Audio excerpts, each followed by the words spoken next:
حضرت عیسیٰ حضرت مریم کے بیٹے تھے۔ ان کی پیدائش اللہ کا ایک معجزہ تھا۔ انہوں نے پالنے میں ہی اپنی والدہ بی بی مریم کی پاک دامنی کی گواہی دی تھی۔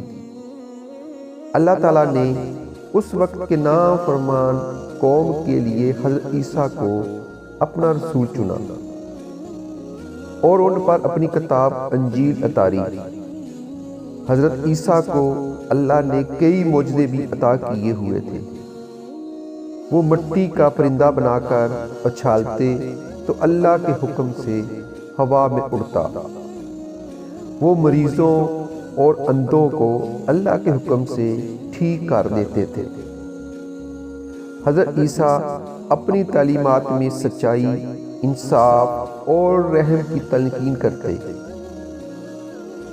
ان تعلیمات کے اثر سے بہت سے چرواہے اور غریب لوگ ان کی پیروی کرنے لگے۔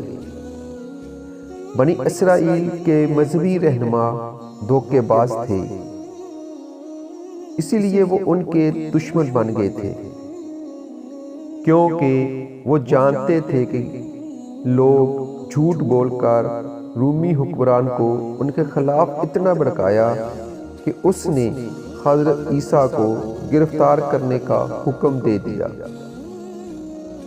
حضرت عیسیٰ کو بھی اس سازش کا پتہ چل گیا تھا، اور یوں وہ ایک خفیہ مکان میں چلے گئے۔ ایک غدار نے چند سکوں کے لالچ میں حضرت عیسیٰ کے مکان کی مخبری دشمنوں کو دے دی۔ اللہ تعالیٰ نے حضرت عیسیٰ کو وہاں سے حفاظت کے ساتھ اپنی طرف اٹھا لیا، اور سپاہیوں نے ان کے دھوکے میں اسی غدار شخص کو پکڑ لیا۔ وہ آدمی شور مچاتا رہا کہ میں عیسیٰ نہیں ہوں، لیکن سپاہی یہی سمجھتے کہ ڈر سے جھوٹ بول رہا ہے۔ وہ سپاہی اس آدمی کو سزا کے میدان میں لے گئے اور اسے صلیب پر چڑھا دیا۔ ادھر حضرت عیسیٰ اللہ کی پناہ میں زندہ سلامت محفوظ تھے۔